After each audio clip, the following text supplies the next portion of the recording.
Mr. Speaker, I rise to ask unanimous consent to speak out of order for 1 minute for the purpose of inquiring about next week's schedule. Without objection, the gentleman is recognized for 1 minute. Mr. Speaker, I thank you. At this time, I'd like to yield to my friend, the gentleman from Maryland, the Majority Leader, for the purposes of finding out about next week's schedule, and I yield. I thank the gentleman for yielding. Mr. Speaker, on Monday, the House will meet at 12:30 p.m. for morning hour debate and 2 p.m. for legislative business, with votes postponed until 6:30 p.m. On Tuesday, the House will meet at 10:30 a.m. for morning hour debate and 12 for legislative business. On Wednesday and Thursday, the House will meet at 10 a.m. for legislative business, and on Friday, the House will meet at 9 a.m. We'll consider several bills under suspension of the rules. The complete list of suspension bills will be announced by the close of business today. In addition, Mr. Speaker, we will consider H.R. 3854, the Small Business Financing and Investment Act of 2009. We also will consider the conference report, H.R. 2996, on the Department of Interior, Environment, and Related Agencies Appropriations Act, and also a House joint resolution making further appropriations for fiscal year 2010 and for other purposes, otherwise known as a CR. The CR, as the gentleman from Virginia knows, will run out on the 31st of this month. I yield back. I thank the gentleman. Mr. Speaker, I'd like to ask the gentleman about some reports that we've been hearing about other bills that may... Mr. Speaker, the House is not in order. Gentlewoman is correct. The House will be in order. Members will take their conversations off the floor. Thank you, Mr. Speaker. Thank the Speaker. Mr. Speaker, I'd like to ask the gentleman if he could respond to some of the reports that we've been hearing about other bills that could perhaps come to the floor next week. And I wonder if he could add some clarity to that. There have been reports that perhaps an estate tax bill would be coming to the floor next week, and I yield. I thank the gentleman. We're working with the Ways and Means Committee and would like to bring to this floor in the next few weeks at least, if not next week, a bill to deal with the estate tax issue. I thank the gentleman, and Mr. Speaker would ask further whether we can expect that bill to include the statutory pay-go provisions, and whether that bill would be compliant with those provisions, and I yield. Yes. On both questions. Yeah. We will probably have either in the bill or by rule we'll adopt statutory pay-go, which we pledged to do in our budget, as you know, and it will be compliant. So if I take, thank you, thank the gentleman, Mr. Speaker, and I just wanted to reiterate, so in my understanding that would mean that the estate tax bill would be paid for if it came to the floor of the House, and I yield. I thank the gentleman for yielding. As the gentleman will recall, I would remind the House, Mr. Speaker, the budget that we passed provided for baseline spending for 4 items. That is to say that the baseline, which is essentially the premise that I think your party has adopted with respect to tax legislation, that the estate tax, the alternative minimum tax, the middle income tax cuts, and the so-called doc fix, the sustainable growth rate, would be scored at baseline, which means effectively you would not pay for them, and I would expect us to comply with that budget provision, giving those 4 exceptions, of which the estate tax is one. I thank the gentleman, and I believe, Mr. Speaker, what I'm hearing is that neither the estate tax bill nor the other items included in the budget resolution passed would be paid for, and there would be an assumption somehow that that money would just be taken care of, and I yield. I thank the gentleman for yielding. It's sort of like your assumptions when we have tax bills on the floor, yes. Mr. Speaker, I thank the gentleman for that observation. Again, I just wanted to make the point that, again, as we are in unprecedented times, incurring debt unlike we have ever in this country, that these obviously very important bills that need consideration are coming to the floor without being paid for, contributing to the exacerbation of the debt situation on our children and their children. I would ask Mr. Speaker, Would the gentleman yield? I would yield to the gentleman, sure. The gentleman, of course, knows that if we don't act on the estate tax, there will be a great cost next year. The gentleman's aware of that, which will itself exacerbate the budget. Mr. Speaker, I'd respond to the gentleman. He and I both know that we actually have shared position on the fact that we need to address the uncertainty surrounding the cliff, if you will, and the estate tax expiration of the repeal.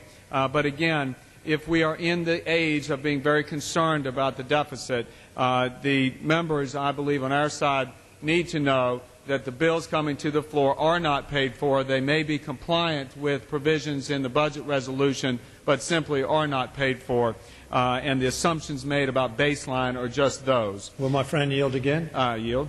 Given my friend's concern, would the gentleman join me in supporting and getting the votes for a statutory pay-go on its own? I yield back. Mr. Speaker, because of our concern about the deficit, which I share. Mr. Speaker, I would say that I, as well as other members of our leadership and our conference, certainly would be willing to engage in crafting solutions as to how we go about implementing pay-go provisions without raising taxes. Because as we know now, families across this country are hurting.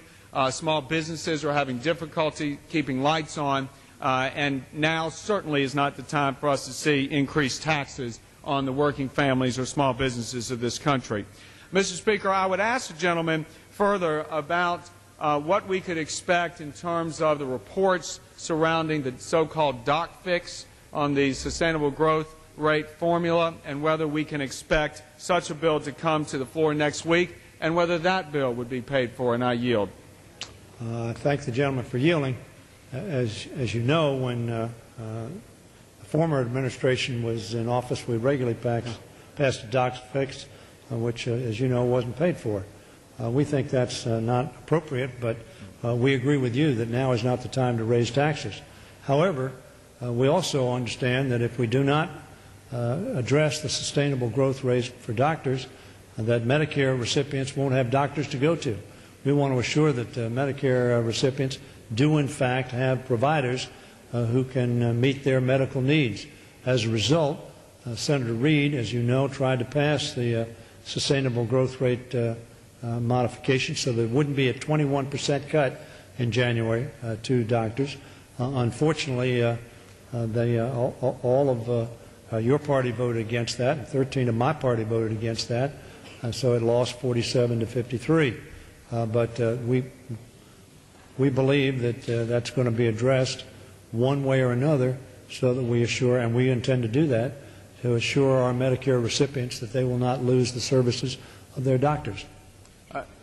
I'd ask this, Mr. Speaker, I'd ask the gentleman again, might we expect that bill to come to the floor next week, and if not, when could we expect such a bill to come to the floor? And I yield. I thank the gentleman for yielding. I'm not sure that we're going to have it next week, but I can assure the gentleman that we do intend to address the issues so the doctors do not confront a 21% cut in their Medicare reimbursements for Medicare patients. Yes.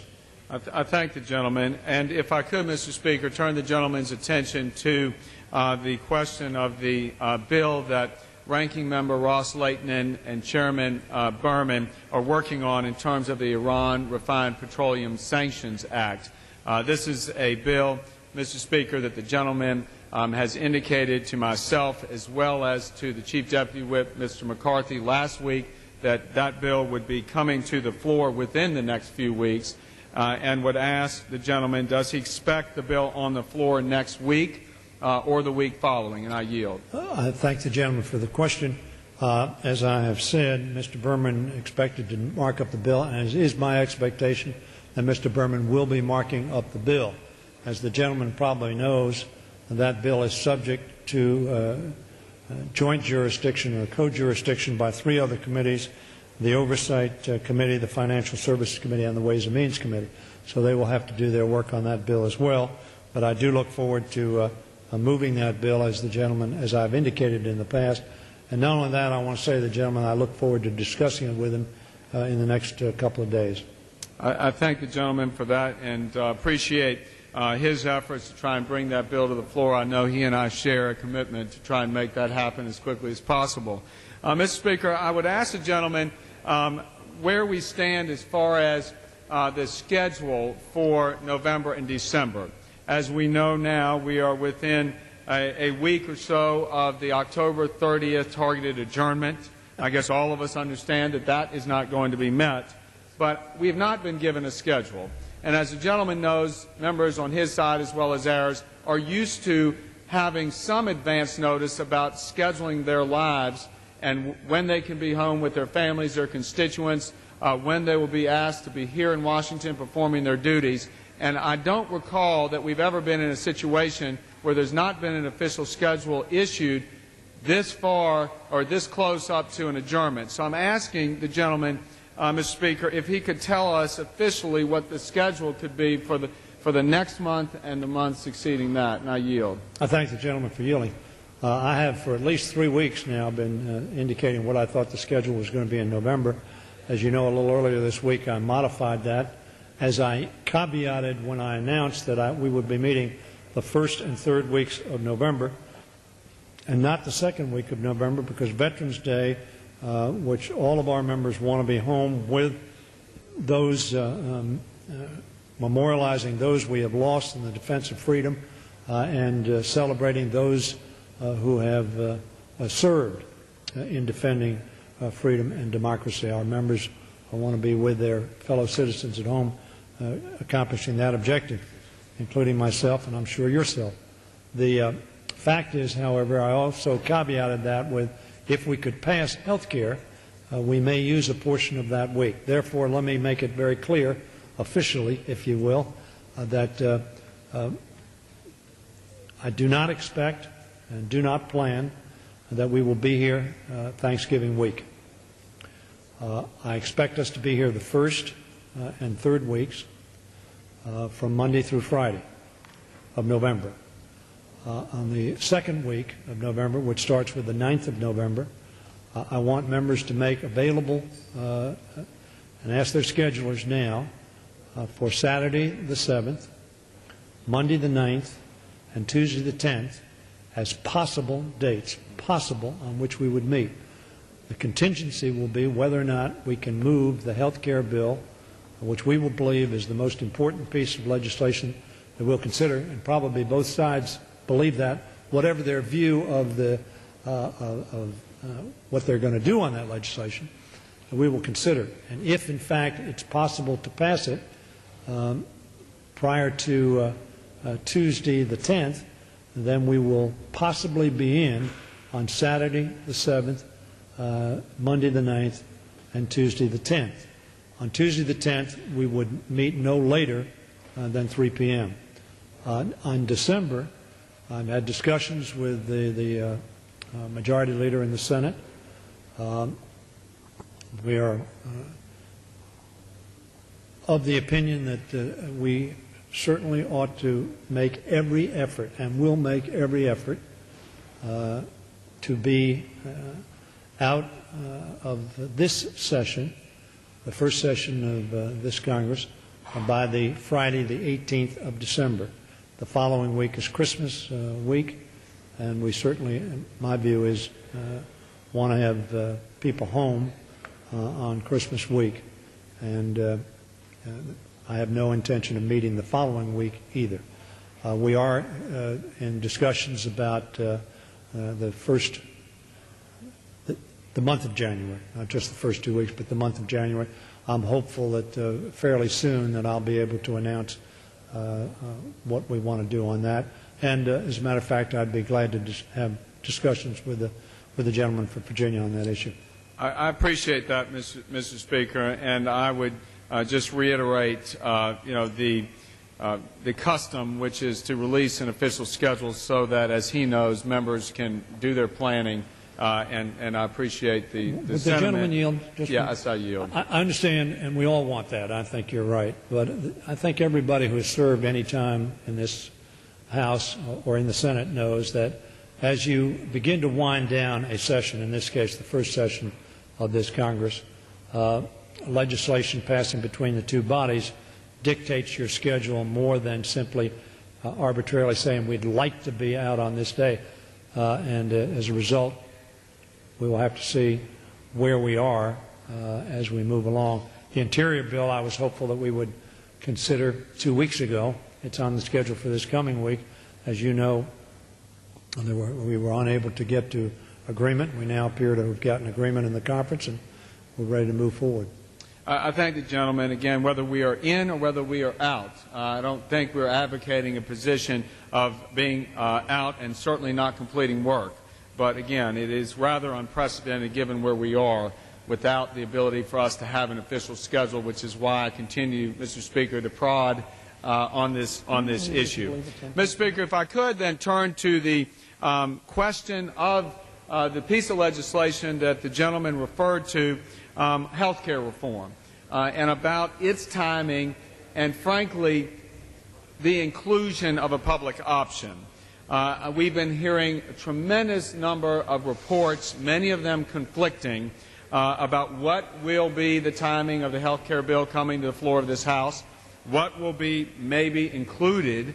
Again, we are in a position being kept in the dark, which is rather odd given the repeated insistence by this White House and the President, both as he is our President now and when he was a candidate for presidency, when he proclaimed that negotiations over important bills, and of course this one would be one of them, would occur in the light of day and even appear on C-SPAN.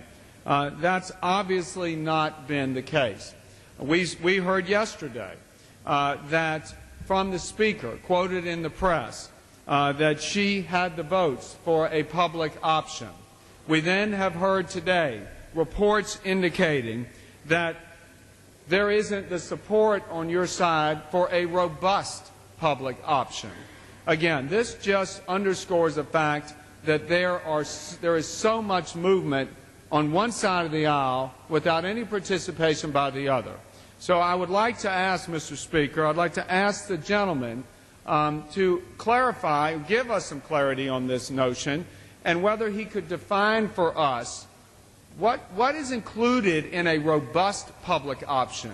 What is the difference between a robust public option or something else, which seems to have now captured the interest of everybody in this body and certainly those in the press? And I yield. Well, I don't know that I'm going to get into a long, extended discussion about the substance of this bill, or we could be here until late tonight. I will tell the gentleman, however, that no one ought to be surprised, having watched this bill being considered over the last 6 to 7 months, some 70-plus hearings that have been held over the last 2 years, to know that this is a very difficult subject, great magnitude of impact on the American public and the American economy. 1/6 of our economy is health care expenditures. No one should be surprised that it's receiving a lot of attention and discussion. No one should be surprised that there are differences as to how to get from where we are, which is a system that is escalating at a very rapid rate.